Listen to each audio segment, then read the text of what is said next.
Hello and welcome to the PFFUI podcast. On this month's episode, East Chicago Professional Firefighters Local 365 President David Mata joins the program. President Mata shares a story of how, after 5 years, Local 365 members secured $1.2 million in damages to settle a federal lawsuit against the city for retaliating against members who exercise their First Amendment rights. Enjoy the show.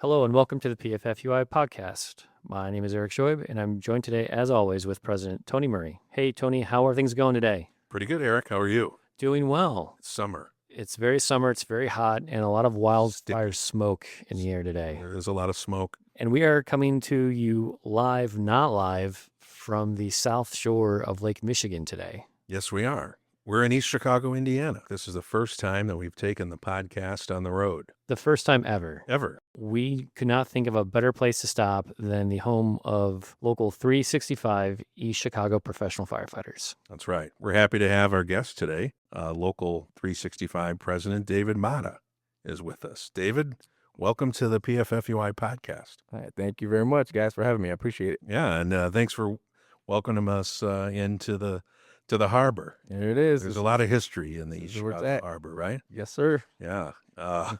The some good and some not so good, but it's Very true. we are in the middle of the industrial Midwest here in your city, and right here on the lake shore. Behind us, we've got where the steel mills produce that great American product, Indiana steel, right? Oh, yeah, absolutely. And then to the other side of us, we got the Great Lake, Lake Michigan. So right here, why don't you? Well, first of all, let me just tell you thanks for taking some time to talk with us and to be on the podcast. And Eric referenced you. We're in the news a lot over the years, and then now back in the news for something good. And we're going to talk a little bit about that in a second. But why don't you give a little background about you and your time at East Chicago Fire and your time as local president, and anything else you want to talk about Sure. for that time. Hey, all right. Well, as far as the union goes in the fire department, I've been here since 2001, so I'm coming up on 25 years. President, I got involved with the union right away as soon as they were able to let us in. I think we had to do our probationary year, and then we got sworn in, and I was an active member. I always participated, came to meetings, volunteered for stuff, and it was always meaningful to me. So I think over the years I wanted to get more involved. So I became early on I became a vice president, which kind of jumped some trustee spots, but those were 6-year positions, so those were kind of hard to open up every now and then. Yeah. But a vice president spot opened up, so I took it to kind of get my feet wet a little bit, and did that for a couple years, stepped out for a couple years, and then jumped in as president. And a lot of the membership were asking me to run. Wasn't really interested, but gave it some thought, and Yeah. a lot of thought and a lot of convincing. But I ended up doing it. The president I took over, he ended up being pensioned off. He hurt his back, so he was a great president. I would have loved him to stay, but he was hoping I'd take it over, and I didn't. So in January of 2019 is when I first took office as president, and I'm still here.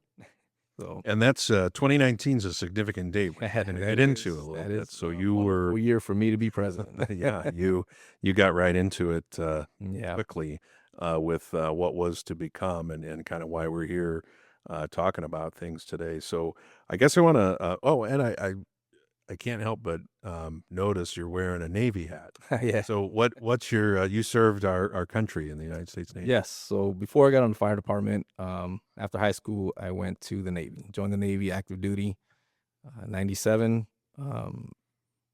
Enjoyed my time in California, did a couple deployments, came back home, late 2000, and just looking for a job.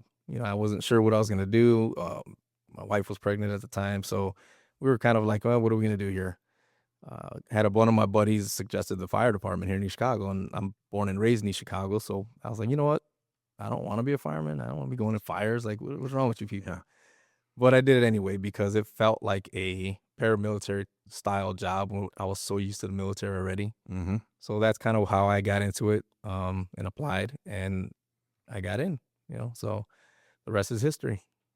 Well, good. And St. Catharines, right? Were you born in St. Born Catharines? in St. So was I. All right. I was born in St. Catharines as well. Fantastic. So what we're here to talk about is the IFF recently ran a story on the website, and of course it hit social media about a big announcement, and essentially that announcement is that after 5 years of litigation, East Chicago Local 365 members secured a $1.2 million settlement in damages and attorney fees to settle a federal lawsuit, after essentially the city retaliated against members for exercising their First Amendment right.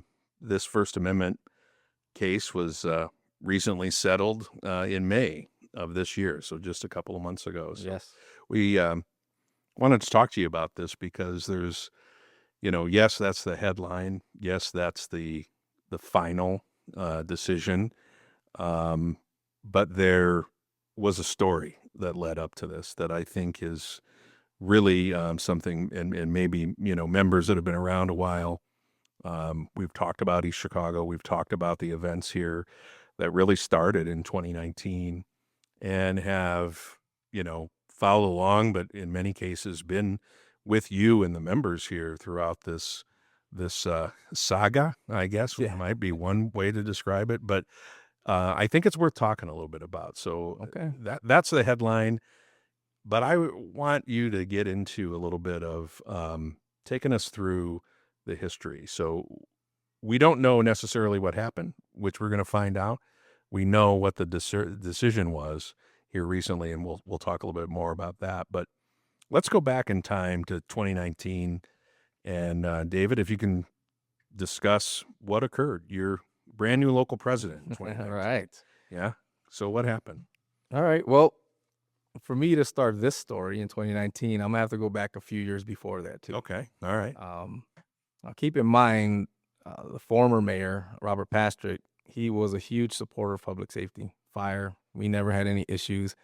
Our pay wasn't the best, but our benefits package was amazing. Mm-hmm. So, you weigh it out. It was great. And he was a mayor for a He was long, a mayor long for time. over 30 years, I believe. Yeah. Yeah. And he was always good to us. We had a great fire chief. I mean, everybody was happy. And East Chicago was a good job. Yeah, it was a great. really good job in the A lot region. of action. You're that's going to where- learn. You're going to train. You're going to get experience. 100%. It was great. have a good career, make an Mhm. impact, Absolutely. and then settle into retirement. That's it. Yeah. That was the plan when I got here. Yeah. But Plans change. yeah. And then input Anthony Copeland. When he came in, he just completely took this department and just started burying it in the ground. And he was the mayor that succeeded Mayor Pastrick. Well, yeah. Well, no. There was George Pabay Okay. took over. He ran. He beat Pastrick, and then George Pabay had some issues, and he had to leave office. And then Anthony Copeland was caucused in by the precinct commitment. Oh, okay. And then he finished his term, and then his first election, I think, was in 2010. It was like his first official election. Okay. So since then, I mean, he took everything. I mean, he started downgrading the fire department, the staffing levels. He took our ambulance services out. He took an aerial ladder out. I mean, all this stuff. Closed an engine too. Yeah, it took an engine. No, the engine was in, And we still had our engine. He just took a ladder, but everything was saying, he was saying that the city is in the, in the red, and he needs to get out of the debt, which Mhm. nobody ever seen those numbers to prove that. Yeah. So that's kind of where it all started. And then from there, you fast forward now to 2017, 18, where the E-board was trying to get these benefits back that he was taking away. So he was slowly trying to get them back, and he was fighting us. and the apparatus, I would think. We tried. You're a busy. We were always department. trying. We still try to this day to get them back, but Yeah. sometimes you can't get it. Mhm. But that last executive board was trying to get some of our stuff back, of course. anytime you ask for something, he wants something in return, or he wants to do something against us. So that's kind of how it's been with him all the way up until my term. Yeah. So my term comes around, and I'm picking up where we left off. Was okay, you guys set a good foundation of trying to recoup some of our lost wages and benefits, so let me continue with this. And that's what we did. I started repairing relationships with our council members that were, not so great. And any union leader with their salt, right, understands that it's about relationships. Yeah, absolutely. So that was one of my biggest things, was trying to repair some of those relationships and have them get a better understanding of why we ask for these things and why we need them. And so that's kind of where it began. We started working on the salary ordinance to recoup some benefits. And then, from there, all hell broke out. Mm-hmm. So that's kind of where we're at. And as you started doing that, before all hell broke loose, you knew that it was going to take some time. You knew that it was going to take some time, and probably the members did, that this would take a little bit of investment, education, relationships. Absolutely. To try to demonstrate why these things are needed. Right. Yeah. So then all hell broke loose. Yeah. What I was that? with this, it's hard to you don't really work with Copeland. Like, you can't work with him because he's unworkable. Like, the guy doesn't meet with you. It's his way or the highway. I mean, there's no working with the guy. So our membership over the years is just getting tired of it. We're trying to work with him. He doesn't want to work with us. So it was just a matter of time before the membership of our union PAC said, you know what, we need to go against him and find a new mayor. Yeah. So I knew it was going to happen at some point. Of course, lucky for me, it happened when I became president. So that was my fun burden to have to bear. And you had a pretty well-established grassroots political action, program for the local, right? Yep. Like being involved in the election was not necessarily something that's foreign. I mean, Right. this is, anybody knows the Chicagoland area, understands that politics is a different animal, Right. and it's a full contact sport. Absolutely. Quite frankly, but this is something that you guys weren't necessarily unaccustomed to. This was, you were involved in political action. So yeah, we just knew we had to be more involved. Yeah. We didn't have to get to make change. right. That was the only way that you saw Exactly. that you could make the necessary changes. Yes. Yeah. So how'd that go? Well, here we are. Didn't go well. We knew we were going to get resistance from anything we did. We obviously got the resistance from the ordinance. It passed with the council, but then it didn't pass with the veto override, so it failed. It died. And he just lost it. But you took a position to endorse the opponent. Yes. candidate to the So that sitting. following year was going to be election year, or that year, I can't remember now. Yeah. And at the time, PAC was like, no, we're gonna make a push to do a change. Mhm. And so I was like, okay, well, you guys already know what he is capable of doing, because he's that type of guy. So just know that if we're gonna do this, we're gonna do it. We're all in. Eyes wide open. All in. You did your vetting process. You That's it. you interviewed and you Mhm. vetted candidates, and you chose the opposition. Yep. Okay. And then from that point is where we were getting rumors from the front office that a schedule change or something like that. We never really had full details on anything. Everything was just rumored. And just out of the blue, I think we had like a week's notice when the chief came out and threw this, looked like some kind of coded paperwork of numbers that nobody understood. And hey, next week you're going on this 8-hour shift. Was this after the election? I believe so. Yes. Yeah. Yeah. So your candidate did not win Not the win, election, right. and the incumbent mayor did. Yes. And this was a primary, because elections here are really Mhm. decided in the primary. So, that was the spring, and Yep. now you're receiving this paperwork. Right. What did it say? That- Well, as far as you it just said, hey, starting December 7th, we're going to this 8-hour schedule, and here it is. And we had to sit with our shift chiefs, and there was no direction. I mean, we just had to figure this out. of how it worked. So when we talk about 8-hour shifts, I mean, obviously anybody that's in the fire service understands that the 24-hour shift is normal. Right. How that work schedule, lays out, there's different types of work schedules, but the 24-hour shift for firefighters is normal. You're presented with this 8-hour change out of nowhere, no discussion. Describe how the 8-hour shift worked. So To people who are not firefighters, they go, well, I work yeah. 8-hour shifts or whatever, okay, whatever. How is this so disruptive? And I think we can get to that once you explain Yeah. how Oh the yeah. shift worked. Absolutely. Yeah. We get a lot of people like, oh, I worked swing shift. I'm like, oh no, I get it. Like I've done 8-hour shifts before too, and 311s and stuff like that. Yep. Mm. Get it. This was a whole different beast. It was an 8-hour day every day that rotated every other day, every day. So for example, if I had to come in on days on Monday, 7:30 to 3:30, do my 8 hours, go home. I come back 311s the Tuesday. So now I come in at 3:30 and get off at 11:30. Go home at 11:30, come back home the next day at midnight shift. 11:30, I'm overnight to 7:30 in the morning.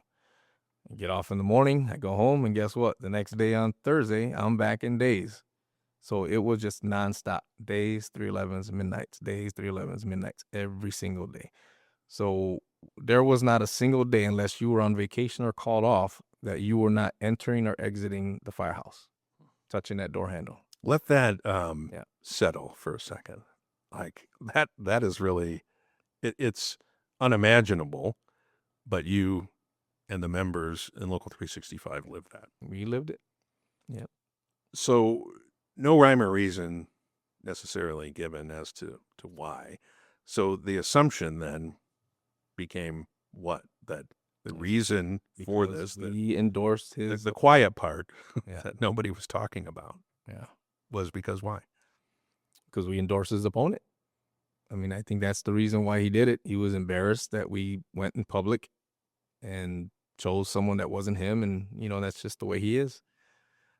So, I mean, he's been retaliating against this union even before this election. This was just the biggest and the dumbest thing he's done. So the date is December 7th, Yes. 2019. That's when you started the 8-hour shifts. Yes. 2019. Yes. How long did that go on? We ended the 8-hour shifts and we were back on 24s by April 9th of 2022. So, And there's a story there. It wasn't because they felt different about the decision. What happened? What had to happen in order to get the 24-hour shift back restored? Well, it was a number of things that we tried to do. We did try to meet with him. Actually, former President Tom Hannafy came up and he met me, and him and I met with the mayor in his office, and we try to get this thing settled in a quiet way. Just, hey, let's just, Work it out. Yeah, but there's no working anything out with him. And by the way, am I right that the mayor retired from the fire department? Yeah. Yeah. So some understanding of Mhm. what the implications. Non-union member, by the way. Non-union member, just so you know. But anyhow, yeah, so we tried working this thing out. I mean, we tried different avenues. We tried going through the council to see if they can make an ordinance to put us back. And so we tried all these different avenues to try to avoid litigation, because we know how that goes. It's drawn out. It costs a lot of money. But it didn't seem like there was no choice. We had to do litigation. So Keith Carlson, Attorney Carlson, he was actually jumped on board with us from the get-go, from the beginning. And he was at several of our union meetings talking to our members. And it was actually him who suggested the Guardian program through the International. Mm-hmm. Through the IFF. Right. Yeah. So he actually suggested it. He says, I know it may take me out of the equation, but you may want to look into this. And so we did. We did some research. We had our dues increased because, we didn't meet the standards and the criteria. So I was like, Keith helped us talk to the members about why it's important to increase them dues. I think Mike Hall from Hammond, President Hall, came and spoke to our members and explained to them why we need to do this. And we did, and got it done. So you needed to create a legal defense fund. Yes. To do what you were thinking was probably the next step, because nothing else was effective Right. in terms of trying to work this out. You're still Right. on the 8-hour shifts. Mm-hmm. It is starting to create a significant toll, not just on firefighters, but on their families. I mean, what you just described is, like I said, is probably unimaginable Yeah. for most Oh, yeah. people to understand what that toll is. But there's also an effect on the service delivery too, that I'm sure that you also were concerned with, Yes. Mm-hmm. being able to, do your job, the thing that you're sworn to do, in an effective and way for the citizens, right? So now you're building up a legal defense fund because you understand, and the discussion among the union members is, we've tried everything else. Now we need to look at the legal pathway. Right. Correct. So you increased your dues, Mm-hmm. found the IFF guardian policy, which essentially exists under certain criteria to basically take up a case for a local if the local issue meets the criteria. So Yes. this becomes now a federal lawsuit, right? I mean, that was the next step. Yes. Yes. And the IFF policy, the guardian policy, basically takes over the case for the local because it meets the criteria and defends the local in these court actions. Right. So that's what became of that. But you're still having to, front some legal fees. And Yes. anybody that's been in the Yeah. court system understands it's a lengthy process, but it's also an expensive process. Absolutely. So what was the court case about? So the court case, it was we filed the preliminary injunction to try to stop the eights, or to get us back on the eights, pending all the litigation stuff afterwards, what we got to go through. So that was really the primary focus of the litigation, was to get us off the eights until we can get it moving in the right direction. We can figure this out however we got to do it in court. And using legal arguments to Yes. substantiate Right. why, there was alleged violations. Mm-hmm. And then all of statute. it, we had our 2-day court trial on it. So it took some time leading up to there to get to that point. So it was like 8 months, 9 months in the 8-hour schedule before I think we even got into a courthouse. Okay. So it took some time, maybe even longer. So you file the paperwork to ask for an injunction to essentially stop the 8-hour Yes. shifts. And how did that go? Well, of course, the city didn't feel that, they should do it. So we had to go to court. So they set a 2-day trial. And that's where it was all the witnesses. Our defense, Sarah Fallman, she's fantastic. She did a great job. She had to do her thing with the mayor and the chief and everybody involved, and depositions like crazy. I mean, 4 depositions I think I did at 4 or 5 hours each, 6 hours. I don't know.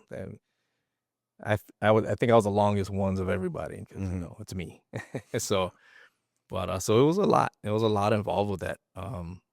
But we finally got it done. Got through it, and the end result was, the judge upheld our case and says, yes, you guys need to be going back to your schedule. I mean, there was a 32-page court document that he put out, basically saying, the city has no weight. Like, you guys are a feather compared to this union, which is like an anvil. So, I mean, those were his words. Those were his words. Yeah, in his that's in it. decision. Yeah. And so we were able to win the injunction. I think that decision he made was like in March, maybe. And then, April 9th was our first shift back on 24s. But the city appealed that. Yeah, that's why it took even longer. But even during their appeal process, we still had to stay on the 24-hour shift until that was over. But yeah, they appeal everything. Even if they are 100% wrong, they're still going to appeal it, just to try to drag things out and make life miserable for everybody on the fire department. So to put a fine point on it, the December 7th, 2019, you went on 8-hour shifts, rotating swing shifts. And based on a court order, and then after the appeal, April 2022, you go back on your 24 hours. Yes.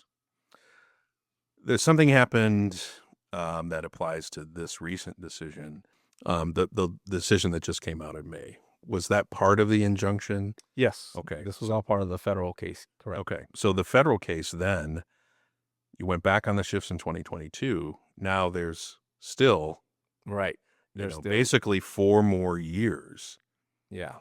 And what was that case about? So all of That that was in federal court. Yeah, so all of that was all this case here. Is all the same case. That was just more depositions, mediation. It was mediation time. I don't know how many times we went back for mediation, and then a lot of it was just stalling. You know, the mayor and the city, they move at snail speed when it comes to doing anything. So everything, it was just a long time. A lot of stalling.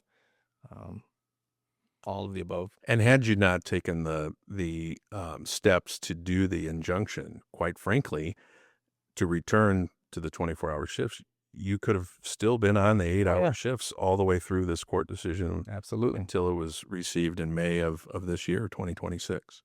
If it was up to the mayor, he'd put us on right now. You know, I don't care how nice his speech was about this case. No, Yeah. he doesn't really care. Yeah. So, and this settlement came with essentially a $1.2 million award of damages. Yes. So that money then is owed to the members at the time that we're living through this what essentially was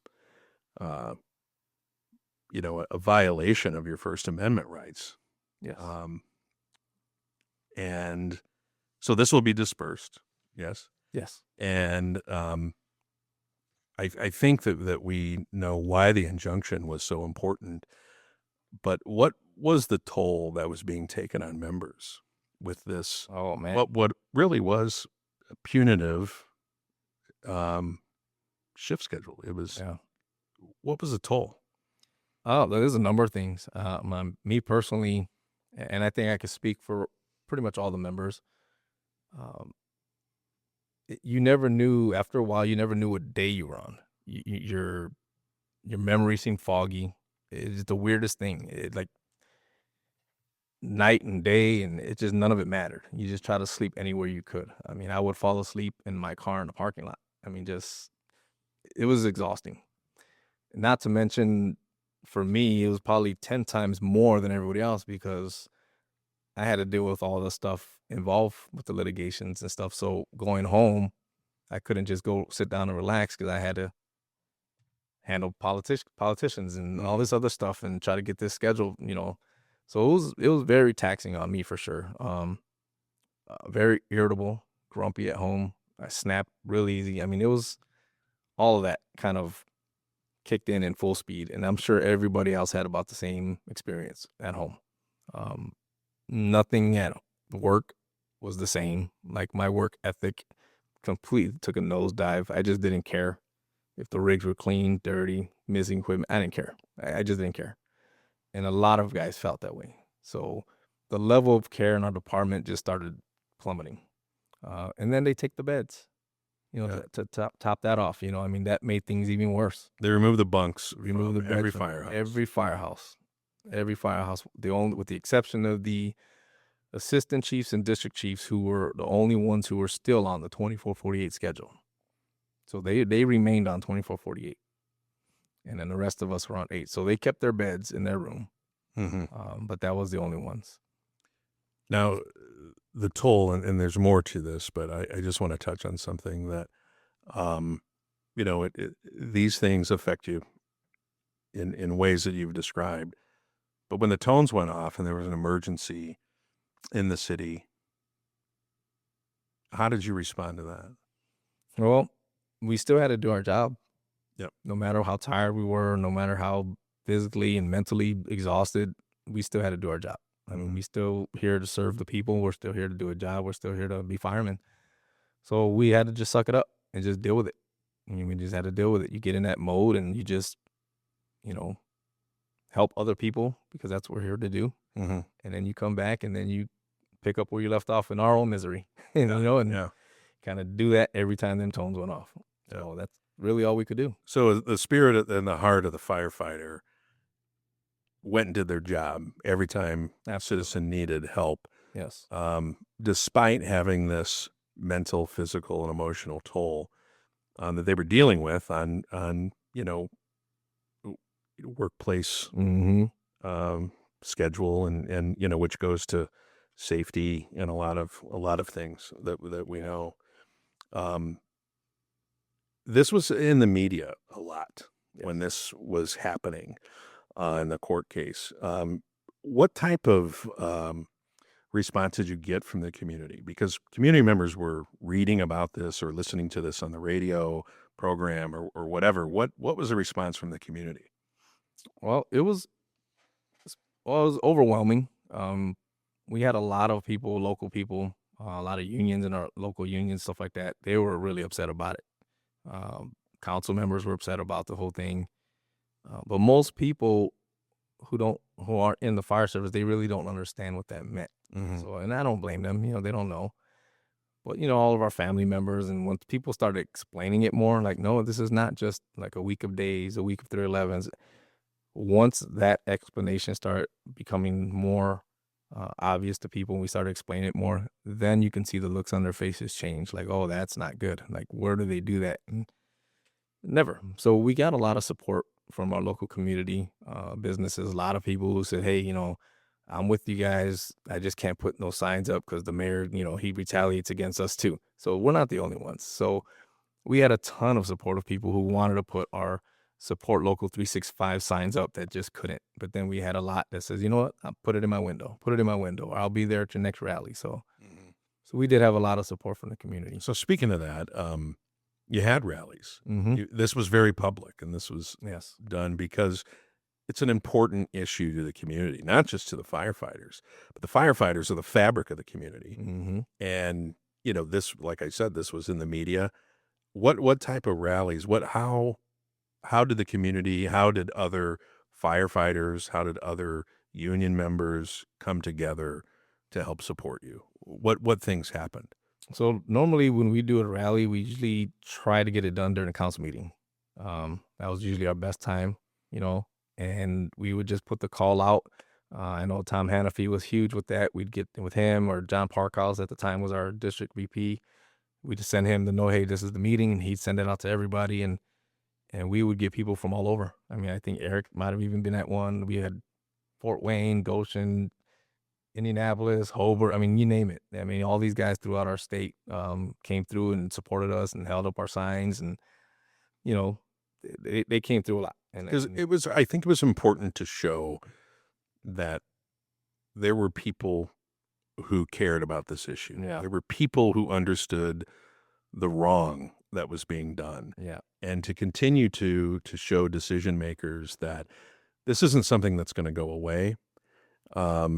In fact, when it starts taking an impact on a toll on the community, a toll on the fabric of the community, a toll on firefighters' families, people stood up. People stood up, and people stood with you because this was such a critical issue. And really, as I talk to people around the country and tell this story, and I'm sure you have the same experience, they're like, what? They can't even believe it. They can't believe that this was something that actually happened. Yeah. And in the way that it happened, and clearly, it was easy to read between the lines to say exactly why this was happening. Yeah. It was punishment. It was punishment for taking a position. Standing up. Yeah, for taking being a stand. taking a stand, and for actually trying to make change that really is impactful to the city. You talked about, decisions that are made just don't affect the firefighters. When you shut down a truck, when you shut down an engine, when you reduce staffing, all of these things have an effect on the community. It's not just an effect on the firefighters, because after all, our job is to, respond to emergencies with the right number of firefighters, skilled and trained up firefighters with the right equipment, and hopefully being treated with respect as, responders in the community, because people count on that.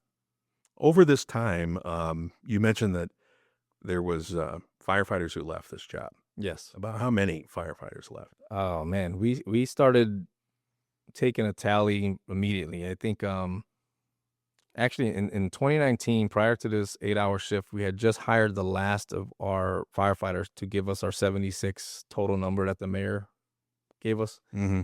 And we had that. We had a full staff of everybody. And then this schedule happened, and we've never been at 76 again.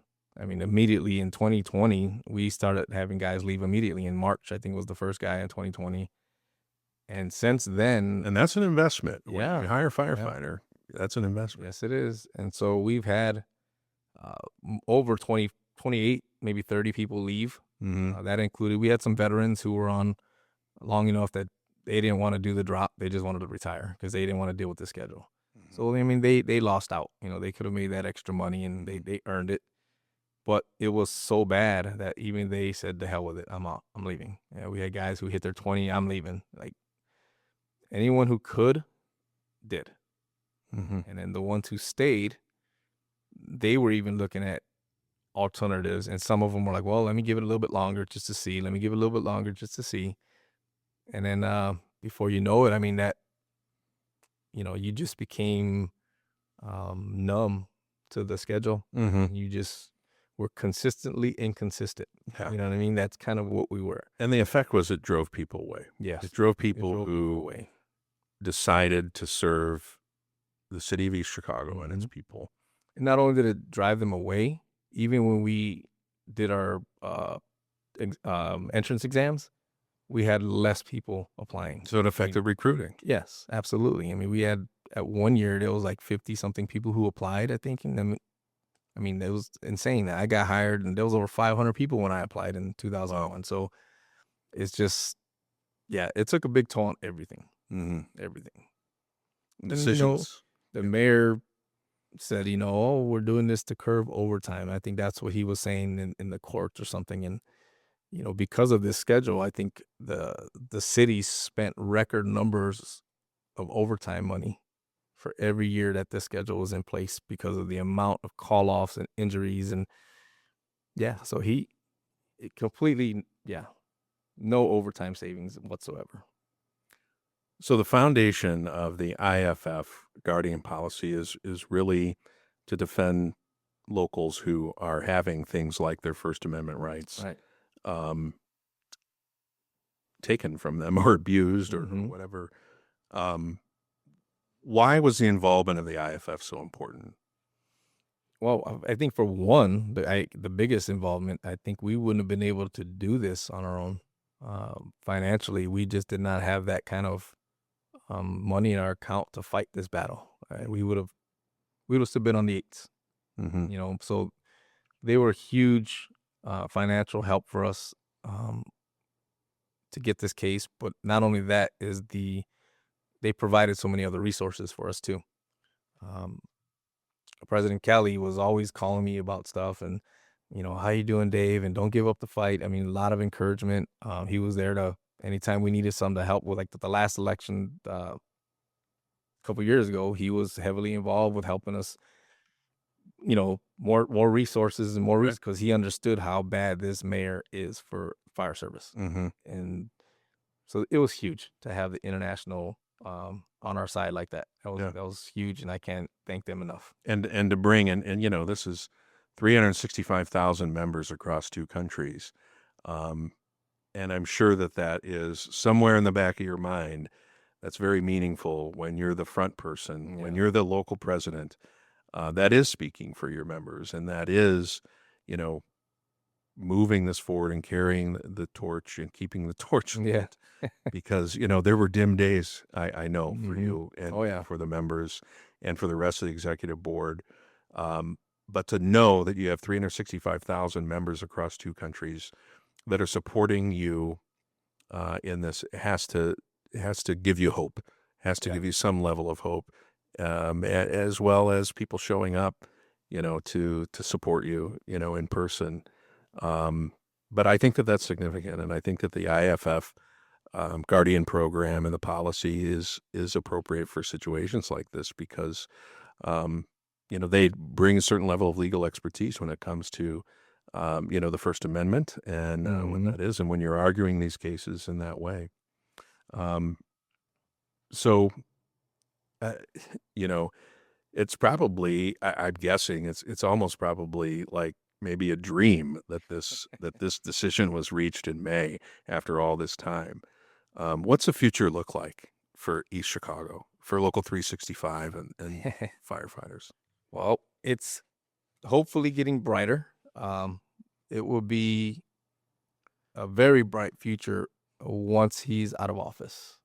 Once Anthony Copeland is no longer mayor, I believe our department is going to grow and start rebuilding into the greatness it used to be. And I don't mean that our guys aren't great now, but we're just down so many people. The city should be, these people in East Chicago deserve a lot better. They deserve more firefighters, more resources, better training, all that stuff. And that's all the stuff that we've been neglected.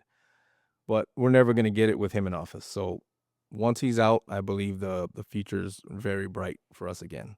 But we're working on that. And until then, we still provide our service. We're still going to keep being firefighters. We're still going to respond to calls, and we'll make it work. And by my observation, your loyalty and the loyalty of the members and the commitment to the job has never faltered. Never. And despite this years-long court case, what you've had to deal with, the environment, right? The political environment. None of those things ever faded. The loyalty has always been there. And in fact, it's probably made you stronger. Oh, yeah. Both as individual firefighters, but as a team and as a family and as a local. I'll just tell you that I think that, I've been to, because this has lasted for so long, now several IFF conventions, our own PFFUI conventions, where your issue here has always come up. Yeah. It's come up on the floor of the international, and of course it's come up the floor of our state convention. And I know that there's been a great awareness, and I think for many locals this is used, your situation here and what you all have been through has been used to say this could happen. Yeah, exactly. This could happen anywhere, and you have to be prepared. And at the same time, I think it really, although this was the result of retribution from a political action statement and a political action program, I think in many ways it shows, do not be afraid. And this is the reason why you have to have action in politics. Yes. Right? I mean, this is the reason why. At the end of the day. Yes. Well, I know that the future is bright here. As soon as the Canadian smoke lifts, it'll get brighter here in East Chicago. It's a little dim today, A little hazy. a little hazy. But what closing thoughts do you have, David? I mean, this has been a long road. It has been. It has been, and talking about it over and over and over, it gets frustrating sometimes, at times. But I think you said it best. At the end of the day, we always knew we were going to win this. There was never a doubt in my mind and the rest of our members that we were not going to lose. We weren't. We did nothing wrong. And at the end of the day, our members are stronger. They are learning how to fight now. They are learning that, hey, we can stand up for ourselves, and we're gonna punch back if he wants to punch us too, or anybody. So that is one of the biggest things I like our members, especially we're such a young department. They need to understand that it's okay to fight back. Like, you have to sometimes. Stand for something, or you Gotta stand for nothing. Exactly. Yeah, otherwise, you're gonna get some political figure that's just gonna keep pounding you because you're never gonna fight back. And I think that's Copeland's biggest thing, is he was so used to doing that to our union all them years, and then here I come, and that's just not how it was brought up. My uncles from both sides of my family, they're bulldogs. They didn't, they were all involved in their unions in the steel mills, and they didn't back down. So I think I inherited that from all of my dad and all my uncles. And so, as tough as it was to make that decision, I had to do it. Like, I couldn't be that person to just say, let's just do what the mayor says. Like, I just couldn't do it. I mean, if somebody else wanted to do that, I would have stepped down, but I had the support from If our it's members. unprincipled and if it's Yeah. wrong, I mean, members were saying, "Hey, no, I think you're onto something here. Let's do it." So that's kind of where my motivation came from them for sure, and my family. But we learned a lot, and this is something, like you said, it can definitely have happened to anybody in our state, especially Indiana, because of the way our state statute was written. Mm-hmm. He could have done this, so it was a protection for everybody else, and because of this, we actually got that amendment put in that law because of us. Mm-hmm. So nobody ever has to deal with this. If we get another crazy mayor like this somewhere else, he cannot do this to anybody ever again. Yeah. So that's a big plus too, is we're getting things changed because of this situation. So I hope everybody learns from it. It sucked going through it, but there is a learning lesson. And the only thing I can probably thank Copeland for, I know that's going to be odd for people to hear me say I'm actually thanking him for something, but I'm going to thank him for actually making me become a better firefighter lawyer.